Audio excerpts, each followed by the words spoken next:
어쨌든 우리가 직분을 사모한다는 것은 참 좋은 겁니다. 예, 근데 그 직분을 이제 잘 감당해야 또 그게 상급이 되고 하나님 앞에서 영광이 되고 또 우리에게는 그게 기쁨이 되고 축복이 되는 거죠.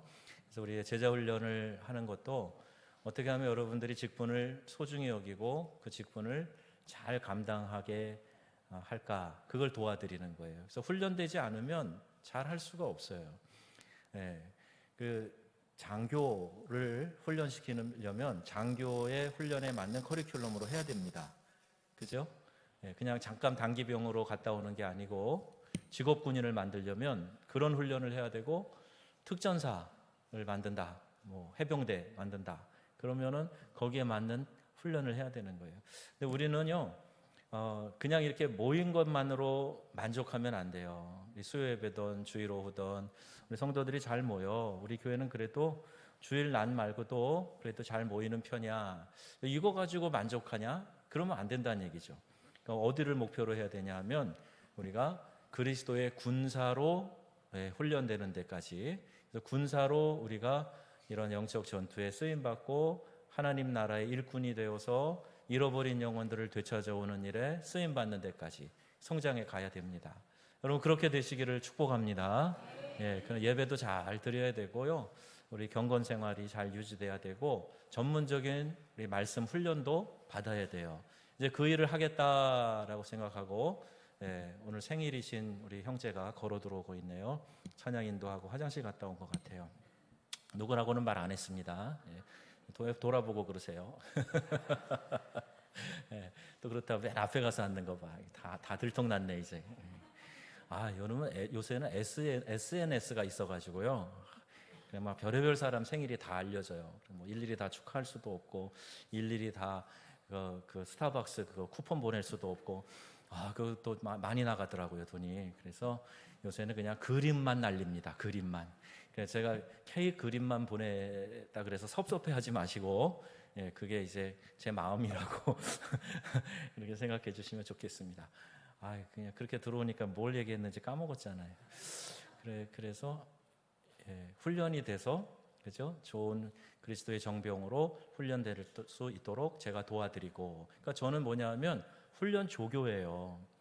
조교예요. 그러니까 여러분이 군사가 되어서 나가서 싸우셔야 되는 거예요.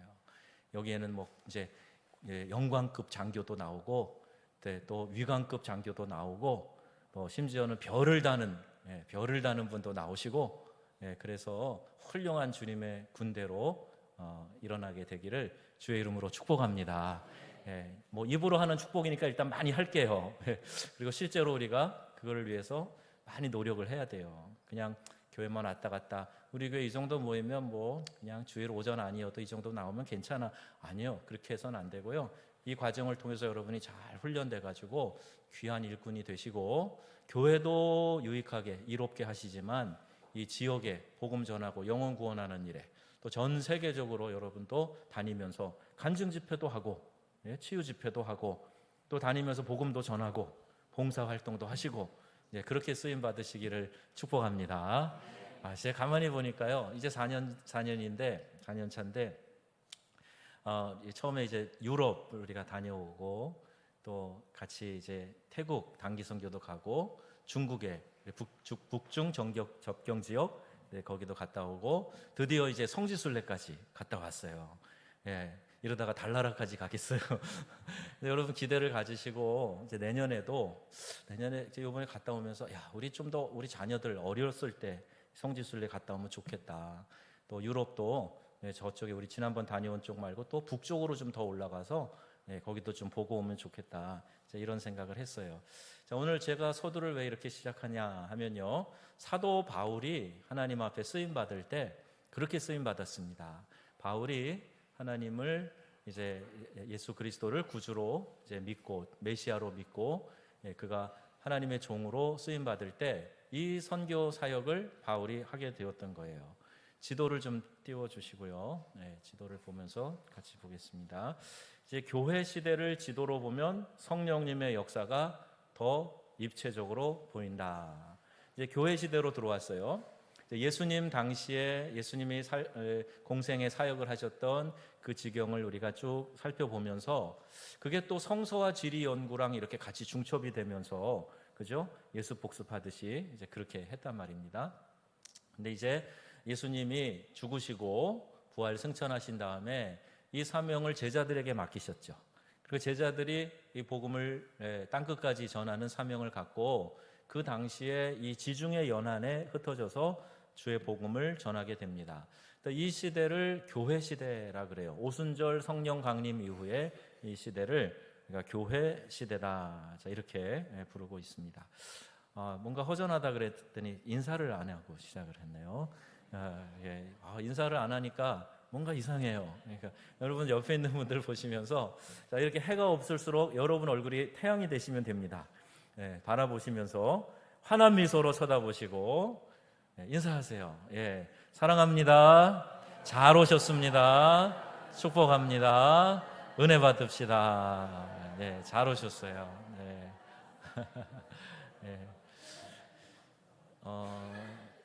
1부에 뵀던 광고를 하고 2부에 뵀던 빼먹은 게 있는데, 우리 체력 단련실 사진을 먼저 좀 하나 보여주실래요? 이제 비도 오고 오늘 좋고 못하니까 오늘 오후 예배 끝나고 청소 좀 하시고 나서 4층에 5층에 체력 단련실로 한번 와보세요.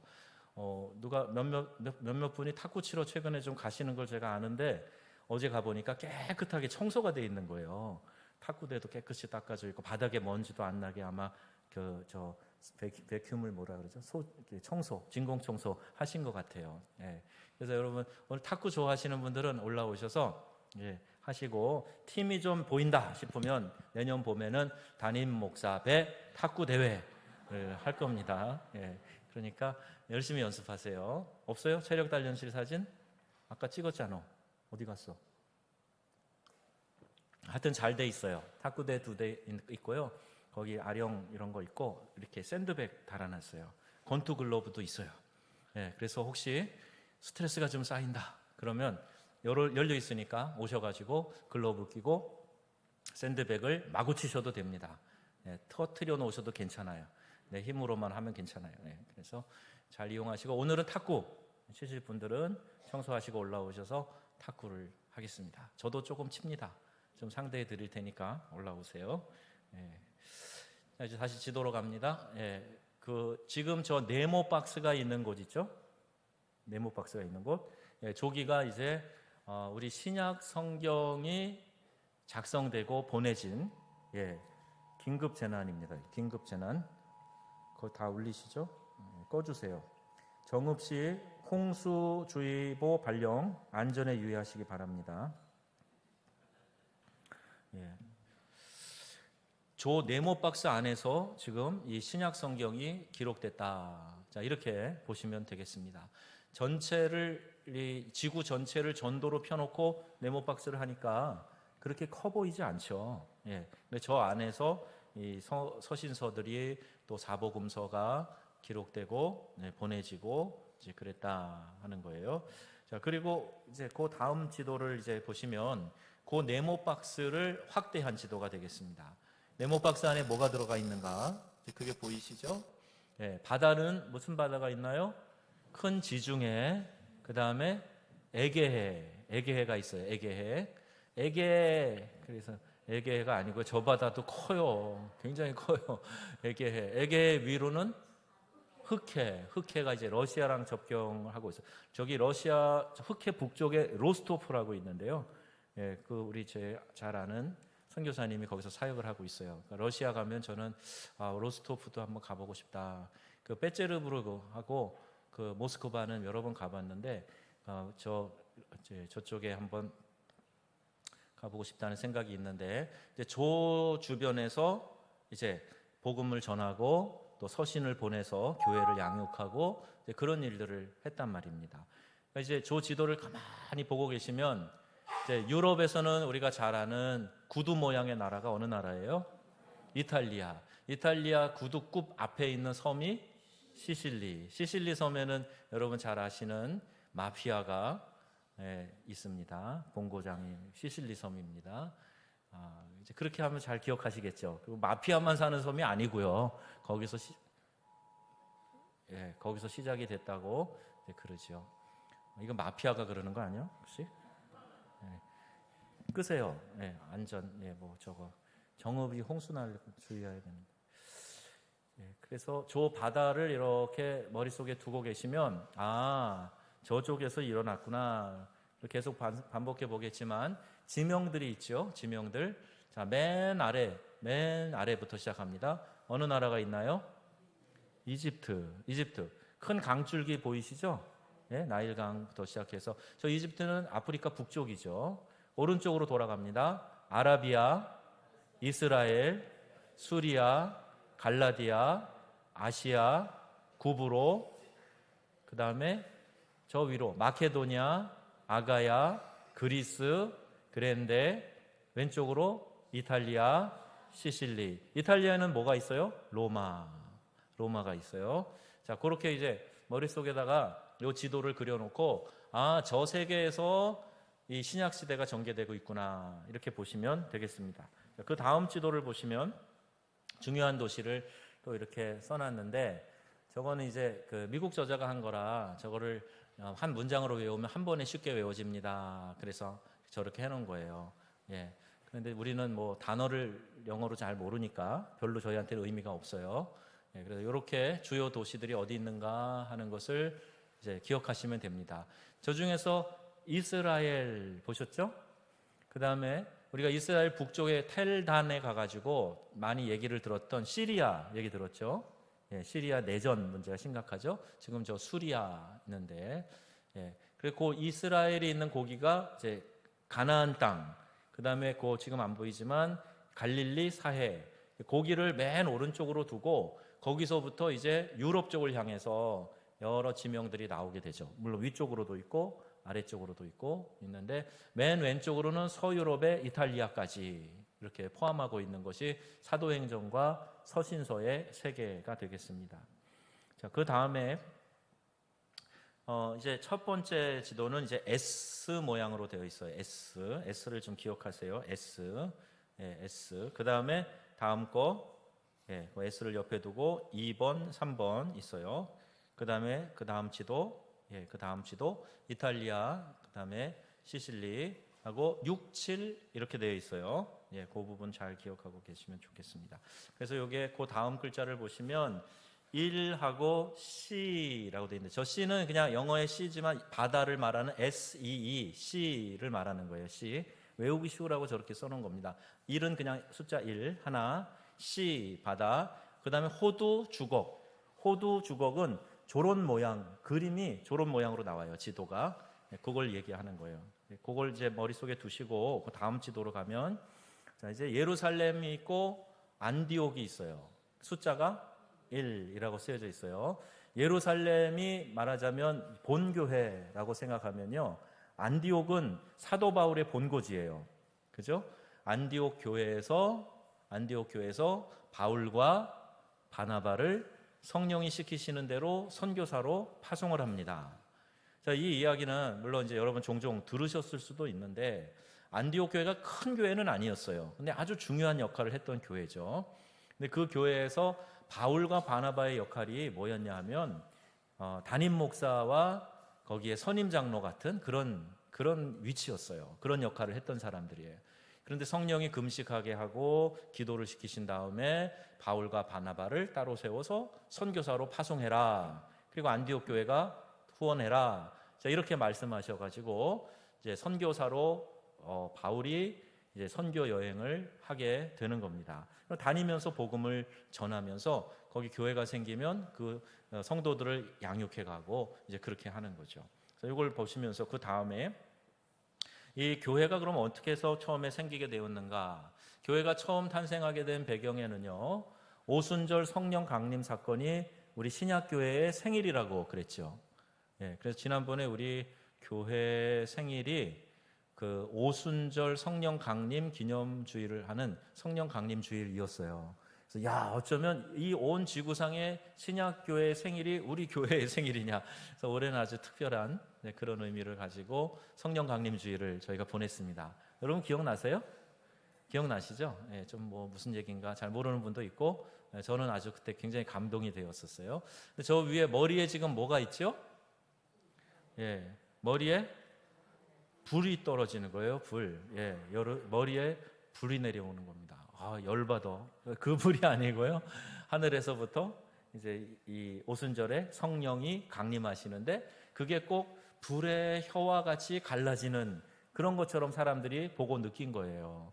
그래서 성령의 불 이야기할 때 뜨거운 현상을 느낀, 성령 받을 때 내가 막 가슴이 뜨거워지고 막 등짝이 막 뜨거워지고, 그렇죠? 머리가 막 뜨거워지고 막 이러면서 어떤 뜨거운 느낌을 가져서 성령은 불인가 보다 이렇게만 얘기하는 분도 있는데, 그건 느낌이죠. 또 앞에서 우리가 또 설명했지만 예수님이 요단강에서 세례 받으실 때 성령이 뭐와 같이 비둘기처럼 강림하셨다. 그래서 이제 그림은 그렇게 그리지만 성령이 비둘기냐? 성령이 비둘기 타고 다니시는 거냐? 손오공처럼 아니에요. 그게 아니고 그렇게 비유해서 묘사한 거예요. 근데 이제 오순절날 제자들이 마가의 다락방에서 120문도가 열심히 기도하는데, 예수님께서 말씀하신 대로 약속하신 성령이 그때 임하게 되는 거예요. 너희가 위로부터 성령이 내리우실 때까지 예루살렘을 떠나지 말고 여기 있어라 그랬어요. 그러니까 이 이야기가 복음 전도를 위한, 선교를 위한 아주 중요한 교육 단초가 되는데, 성령을 받아야 그리스도의 증인으로 살 수 있다는 거예요. 오늘 본문 말씀이 뭐예요? 오직 성령이 너희에게 임하시면 너희가 뭘 받고? 권능을 받고 예루살렘, 유다, 사마리아 땅끝까지 이르러 내 증인이 되리라. 이 말씀이에요. 여기도 성령의 권능이 임한 다음에 증인으로 살아가는 거예요. 그러니까 이렇게 성령 받지 않으면 예수의 증인으로 살아가는 것이 사실상 어려워요. 불가능해요. 순교자는 예수의 증인입니다. 왜냐하면 오늘 아침에 말씀드린 그 순교자는 원래 마르투스라고 하는 단어인데, 마르투스, 증인, 이 순교자라는 단어는 증인이라는 단어에서 나온 거예요. 그러니까 우리가 그리스도의 증인으로 살아간다는 것은 궁극적으로 순교자의 삶을 사는 거고, 마지막 이 땅에서 내 생명을 바치는 그 순교까지도 우리가 과감없이 하는 그런 믿음의 자리로 나아가는 겁니다. 순교한다 그래서 여러분 그 자체만을 두려워하고 하실 것이 아니라 날마다 내가 죽노라 하는 바울의 고백처럼, 그리고 오늘 우리 말씀의 제목처럼 나는 죽고 예수로 사네. 까먹으셨나? 오늘 설교 제목 나는 죽고 예수로 사네. 다시 나는 죽고 예수로 사네. 한번 다시, 제가 나는 죽고 그러면 여러분 예수로 사네. 나는 죽고 나는 죽고 나는 죽고, 여러분이 나는 죽고 하세요. 예수로 사네. 예수로 사네. 예수로 사네. 그만 하세요. 그러니까 나는 죽고 예수로 사네. 이게 말하자면 날마다 순교자의 삶을 사는 거예요. 그러니까 그렇게 살아가다가 어느 순간, 정말 중요한 순간에 하나님이 날 사용하시면 그 어떤 외부의 핍박과 이런 위협 속에서 내 생명도 주님 앞에 드릴 수 있게 되는 겁니다. 그러니까 이런 삶을 살아가는 게 제자의 삶이다 하는 것을 알아야 되는데, 제자의 삶을 살지 않으면서 허울 좋은 직분만, 허울 좋은 체면만 내세우고 살아가면은요, 사탄이 얼마나 우습게 보는지 몰라요. 그냥 아주 조롱하고 코웃음을 칩니다. 그러니까 여러분, 내가 날마다 주님 앞에 죽는 연습하고 나는 죽고 예수로 사네 이 고백하고, 나는 날마다 죽노라 했던 바울의 고백이 내 고백이 되고, 그러면서 살아가시면요 영성이 막 쌓이는 거예요. 계속해서 쌓여져 가는 거예요. 그러면 그 사람은요 세상이 감당하지 못하는 사람이 되고 사단이 범접하지 못하는 믿음의 용사가 되는 겁니다. 저와 여러분이 그런 용사가 되기를 축복합니다. 그 일을 위해서 나가야 되는데, 처음 시작이 뭐냐? 순교자 기념주일인데요. 우리 관련 영상 잠깐 보도록 하겠습니다. 누구라도 예수님을 주와 그리스도, 우리가 예수 믿고 기독교 신앙을 가지고 모델로 그들을 복이 있다 칭찬하시고, 이 고백 위에 다음 다 같이 죽으면 입니다. 명성에 한 번만 더 한번 같이 하시죠. 나는 죽고 예수로 사네. 나를 좌지우지하는 거예요. 그러니까 술에 취하면은 내가 갈지자로 막 걸어요. 그거는 내 의지대로 똑바로 못 걷고 술의 힘이 나를 자꾸 휘청휘청하게 만드는 거예요. 술에 취했다. 술의 힘이 나에게 죄에 대한 이런 방어막, 저항력을 약화시켜가지고 하면서 죄에 대해서 자꾸 느슨한 마음을 가져갖고 홀라당 죄짓게 만드는 거, 이게 술의 힘이에요. 그리고 평소에는 말 한마디 못하는 새님이 술 취하면은 막 야! 그러면서 얘기하는 사람들 있잖아요. 그죠? 그런 사람들 그게 뭐예요? 술의 힘이 그러는 거예요. 그래서 이제 제가 아프리카에서 있을 때 아주 재미난 불어 표현을 봤어요. 세파뚜아키파할 세똥랄콜키파. 이게 무슨 말이냐면요, 너 지금 네가 말하는 게 아니라 네가 먹은 알코올이 말하는 거야 이놈아. 그렇게 얘기하는 거예요. 의미 있는 얘기죠. 그죠? 예, 너무 이렇게 너무 어려운 말을 했나요? 그런 경우가 있잖아요. 자신이 없어서 막 이러고 있다가 그냥 술을 마시고 용기를 내서 뭐 고백을 한다든지 뭐 이런 거. 죄 지을 용기를 얻기 위해서 일부러 술에 취하는 사람도 있다 그러죠. 그래서는 이게 술의 영향력, 이게 술에 취한 거예요. 그러면 성령의 새 술에 취하라. 성령 충만, 이건 뭐냐면 동일하게 술이 아니라 성령의 역사에 의해서 내가 이끌림을 받는 거예요. 내 본연의 자아는, 내 성질머리는 이걸 한번 그냥 욕을 뱉어줘 막 그러는데, 내 안에서 성령이 나를 이끌어 가셔서 욕하려고 하다 갑자기 입이 싹 벌어지면서 미소를 띄워주는 거예요. 야, 이거는 내가 원래 내 성질머리대로 하면 그렇게 안 되는데 성령이 내 안에서 역사하니까 미워하는 마음이 올라오다가 어느 순간에 이게 퍽 없어져 버리고 그냥 그를 미소로 대해주는 거예요. 예, 이게 성령의 이끌림 받는 삶이거든요. 그러니까 성령이 내 안에서 역사하고 나를 지배하시는 삶, 이게 성령 충만이라고 우리 일기 제자훈련반에서 배웠어요. 성령이 나를 전적으로 지배하는 삶, 이게 성령 충만이라는 거예요. 그러니까 여러분 성령 충만하십시오. 성령 충만하셔야 돼요. 그래야 내 본성대로 하면 우리 죄질 수밖에 없어요. 근데 성령이 나를 이끌어 가기 때문에 그 죄를 짓지 않고 오히려 하나님께 영광을 돌리는 삶을 살게 된다. 그러니까 주일 지나고 나서 한 주간을 보내고 그 다음 주일날 오면서 늘 반복적으로 나는 어쩔 수 없는 죄인입니다. 늘 연약해서 죄에 엎어집니다. 이런 고백은요, 자기 변명이에요. 왜? 성령이 우리 안에서 역사하시고 성령이 이끄시는 대로 살면 죄를 이길 수 있는데 성령 충만을 구하지 않은 거예요.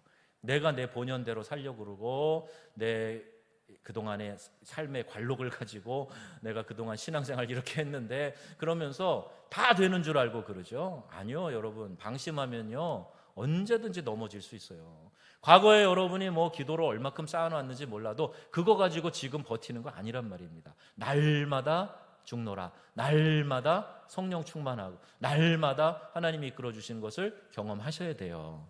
여러분 새벽에도 일어나서 교회 오셔서 기도하시고, 새벽에 교회 나오기 어려운 상황이더라도 일찍 일어나서 기도하세요. 그리고 새벽에 나는 도저히 뭐 건강상 새벽엔 눈을 못 뜬다, 안 된다, 죽는다 이러다가 그러면 여러분 새벽 아니더라도 시간을 정하세요. 여러분에게 1시간 권합니다. 1시간. 매일 1시간씩만 기도해 보세요. 여러분의 삶이 확 달라질 거예요. 30분, 그 다음에 조금씩 늘려서 1시간 만드셔도 되고, 아무튼 무릎을 꿇으면은 최소한 20분은 앉아 있으셔야 돼요. 처음에는 이런저런 생각이 막 왔다 갔다 하고 이걸 기도를 하는 건지 타령을 하는 건지 졸고 있는 건지, 그러다가 이제 시간이 지나면 깊이 주님과 대화하는 시간이 되는데 그 시간까지 앉아 있지 않고 기도 안 하고 바닥바닥 일어나고 주문서만 몇 개 써서 착 올려드리고 가고, 그렇게 하시지 말고 좀 진득하니 기도를 한번 해보세요. 그럼 참 좋습니다. 성령이 충만해서 이들이 뭐가 세워져요? 거기에 교회가 세워집니다. 두려워 떨고 숨어있던 사람들이 박차고 나가서 너희가 십자가에 못 박아 죽게 하니가 바로 메시아였다. 우리가 기다리던 메시아가 오신 것이다. 예수는 그리스도다. 이렇게 이야기하면서 모이기 시작했어요. 불을 받으니까 그냥 가만히 있을 수가 없는 거예요. 성령의 불을 받아서 나가서 증언하는 증인으로서의 삶을 살게 되었다. 그리고 그 다음에 바울이 이렇게 시작된 교회를 통해서 하나님이 그를 또 교회를 통해 파송받게 하셔서 전도 여행을 가고 복음을 전하는 삶을 살게 됩니다. 이게 1차 전도 여행 지도예요. 나중에 좀 더 다음 거 구브로 안디옥 나오죠. 자, 요거는 이제 우리가 믿음이 성장하려면 나무가 성장하는 것처럼 자라나야 되고, 그래야 이제 열매를 맺게 되는데 그 뿌리에는 뭐가 있느냐? 자, 보여주시죠? 하나님의 말씀, 그리고 성령, 또 성도와의 교제, 그리고 기도, 그리고 전도. 자, 이것이 우리의 영적인 성장을 가져다주고 이렇게 할 때 쑥쑥 자라고 열매가 맺게 된다 하는 겁니다. 자, 여러분 중에 나는 하나님의 말씀을 일주일에 한 번도 안 읽어? 나는 성령 충만에 대해서 기도해 본 적도 없어? 예, 나는 성도와의 교제가 참 약해. 안 해. 나는 기도 안 해. 전도 안 해.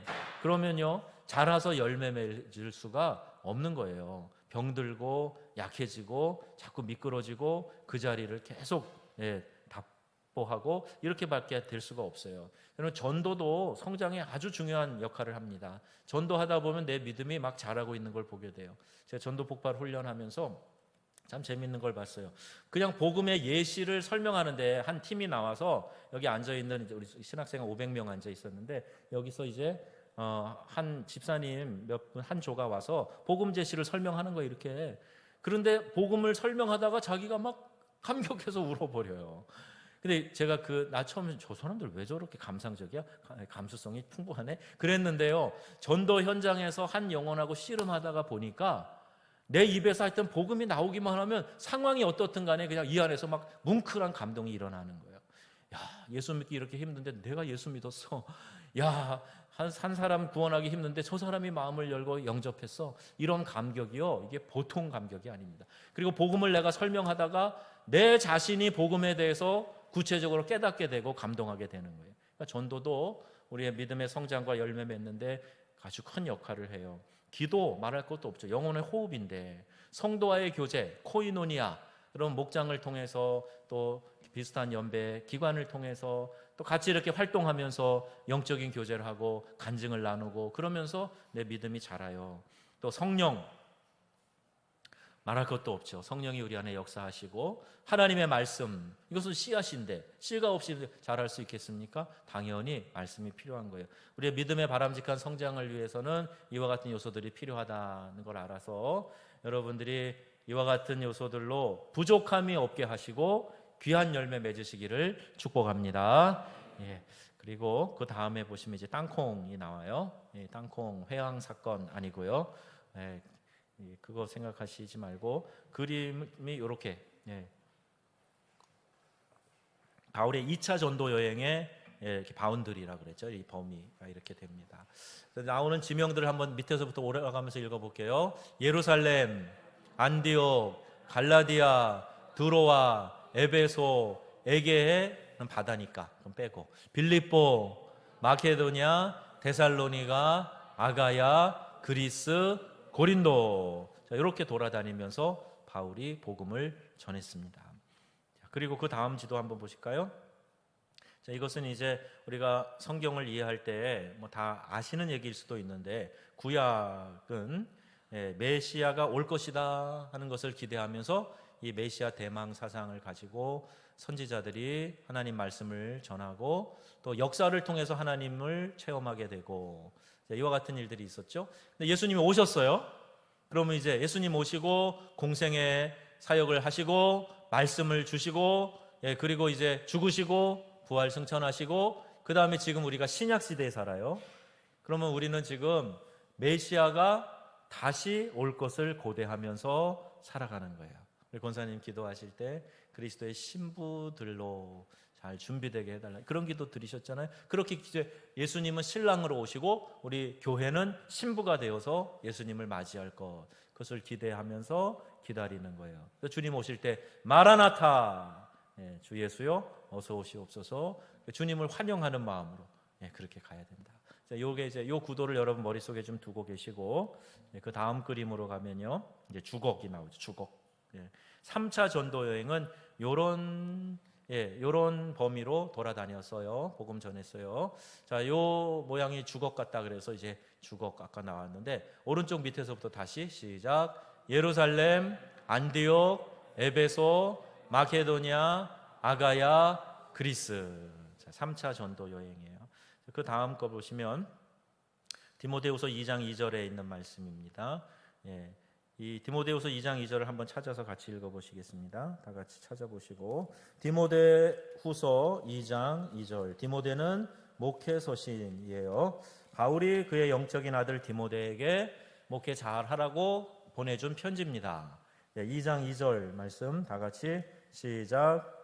또 내가 많은 증인 앞에서 내게 들은 바를 충성된 사람들에게 부탁하라. 그들이 또 다른 사람을 가르칠 수 있으리라. 3절도 너는 그리스도 예수의 좋은 병사로 나와 함께 고난을 받으라. 아멘. 자, 여기도 그리스도 예수의 좋은 군사가 되라 그러죠. 그런데 이것을 혼자서 영웅이 되라 그 얘기가 아니에요. 예수님이 바울에게, 바울은 누구에게? 디모데에게, 디모데는 누구에게? 충성된 증인들에게, 충성된 증인들은 또 다른 누구에게? 또 다른 사람들에게. 순교자 이렇게 말씀을 전해서 그들을 양육해서 퍼져나가게 하라는 거예요. 여러분 이 원리를 적용하면요, 옛날에 CCC 제자훈련하는 사람들은요, 이걸 계산을 해가지고 몇 년 안에 이 지구상에 대부분의 사람들이 예수 믿게 할 수 있다. 봐라. 그러면서 이제 수학적으로 계산을 하는 거예요. 물론 딱 공식으로 맞는 건 아니겠지만 이 원리는 제자훈련에서 아주 중요한 이 배가의 원리예요. 그래서 교회 부흥도요 어렵지 않아요. 우리가 제자가 돼서 그리스도의 일꾼을 양성하기만 하면, 내가 바울이 디모데가 충성된 일꾼을, 그들이 또 다른 일꾼을 양육한 것처럼 한 사람이 한두 사람씩에게만 영향을 끼치고 그 사람이 영향받은 사람이 또 영향을 끼치고, 그렇게 해보세요. 금방 영적인 환경이 달라지고 우리의 삶이 달라지고 많은 사람들이 주님 앞으로 나오고 견고하게 세워지게 된다 하는 겁니다.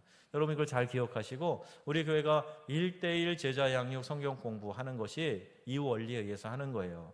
한 명 가르쳐서 뭐하냐? 아니에요. 그 한 명이 또 다른 한 명, 나는 또 그 다음에 다른 한 명, 이렇게 하면서요 계속해서 그리스도의 제자들을 세워가는 겁니다. 이게 성경의 원리예요.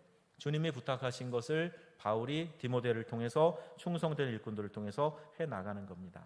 자, 바울의 3차 전도 여행, 다시 다음 지도 보시면서 이제 거기 나오는 지명들 읽겠습니다. 라오디게아, 빌라델비아, 에베소, 서머나, 사데, 두아리아, 버가모.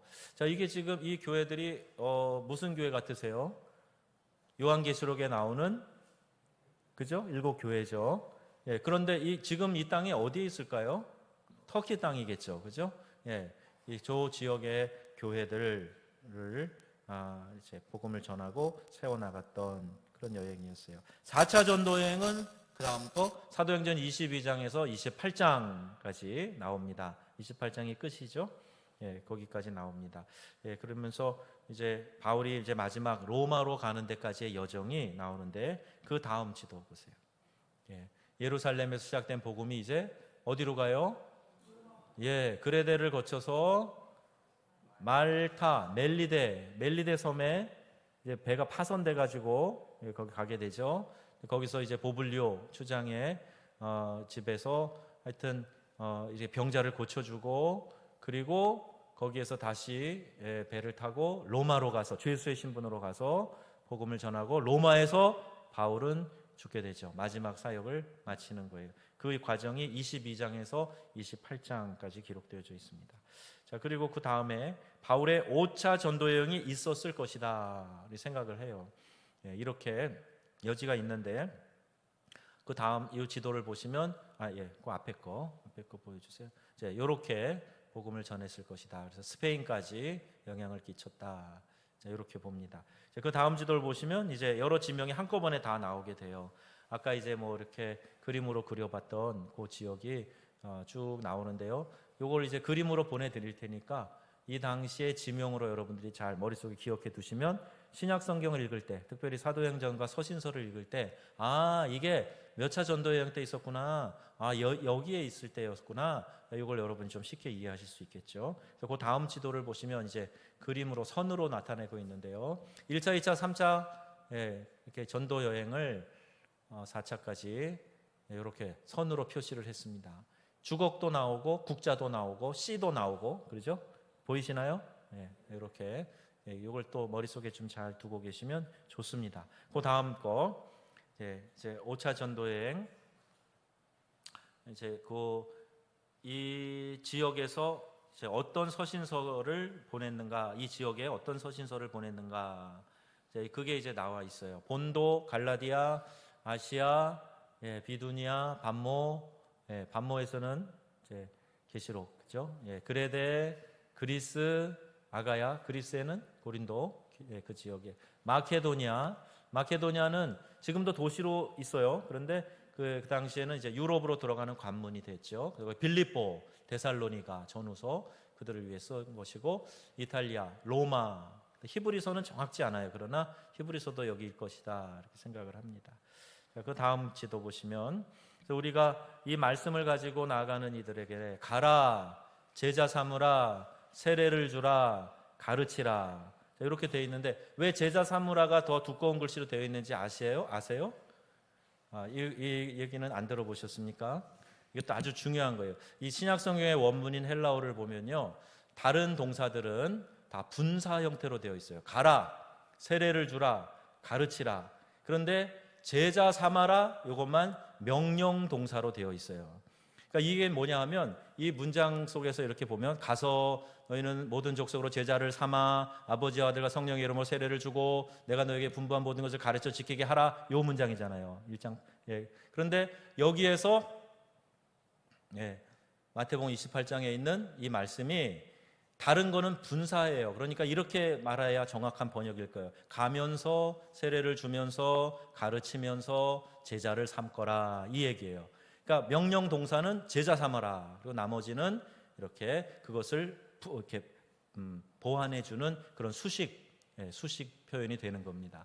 아까 사도행전 1장 8절에도 오직 성령이 너에게 임하시면, 거기서도 예루살렘, 유다, 사마리아, 땅끝, 이것도 점진적으로 그렇게 여기 끝나면 그 다음, 여기 끝나면 그 다음, 그렇게 아니에요. 거기 원문에는 카이라고 하는 동사로 접속사가 되어 있어요. 카이라는 동사는 동시적인 거예요. 그러니까 예루살렘에서 복음을 전하면서 유다, 사마리아, 땅끝까지 복음을 동시에 전하라는 얘기예요. 처음에 우리 한국에 선교의 개념이 없을 때 우리나라도 다 복음이 안 전해졌는데 뭘 해외로 가느냐, 이렇게 저항하는 분들이 많이 있었는데, 이건 성경을 잘못 이해해서 그런 거예요. 자, 여기까지 보시고, 그 다음 그림, 십자가를 중심으로 해서 구약과 신약이 어떻게 나누어졌는가 초에 좀 더 설명할게요. 그 마지막 그림, 모든 것이 그리스도에 대한 말씀이다. 그래서 그 시대와 해당 성경이 나와 있어요. 이스라엘 민족이 형성되던 시기부터 나중에 임하게 될 그리스도의 왕국까지 연도별로 나눠 있습니다. 오늘 우리는 어느 시점에 있을까요? 몇 번? 어디에 있을까요? 지상교회. 몇 번이죠? 5번에 있어요. 그러니까 이 지상교회, 지역교회 우리가 속해 있는 거예요. 이 기간이 얼마나 될지 모르겠어요. 예수님이 지상에서 계셨던 그 이후에부터 신약교회가 생기고 지금까지니까 이제 2000년의 시간이 지났겠죠. 그 이상의 시간이 될 수도 물론 있겠죠. 그 다음에 이제 대환란, 그리스도의 왕국, 계시록에, 이런 식으로 우리가 역사를 나누어서 7시대로 봅니다. 마지막 그림도 보여주세요. 예수 그리스도가 우리 성경 전체의 뭐다? 중심이다. 그래서 구약에서 예수 그리스도를 향해서 이렇게 달려나왔고, 이제 오신 예수님을 통해서 이제 주님 다시 오실 때까지 퍼져나가는 거예요. 자, 이 그림도 여러분들이 보시면서 마지막 하나님의 통치가 임할 때까지, 예수님은 반드시 다시 오신다고 말씀하신 그 말씀을 지키실 것이고 우리에게 반드시 다시 오실 것입니다. 여러분이 재림의 소망을 꼭 붙들고 살아가시기 바랍니다. 살만하니까 이제 오시지 마시지 뭐. OECD에도 들어갔는데 뭘 오셔요? 옛날에 가난할 때, 핍박받을 때, 혹 지금도 뭐 아프리카나 뭐 이런 어려운 지역의 사람들이나 예수님 빨리 오시라 그러는 거지. 우리가 이렇게 지금 뭐 선진국 대열에서 살만한데 약간 뭐 핵의 위험은 있어도 먹고 사는데 큰 지장 없는데 오시지 마시지. 여러분 그렇게 하세요? 아니에요. 주 예수여 어서 오시옵소서. 주님의 나라, 이 나라에 완성될 때까지 우리가 그리스도의 증인으로 열심히 달려가는 믿음의 백성들이 다 되시고 승리하는 삶을 살아가시기를 주 예수님의 이름으로 축원합니다. 아멘.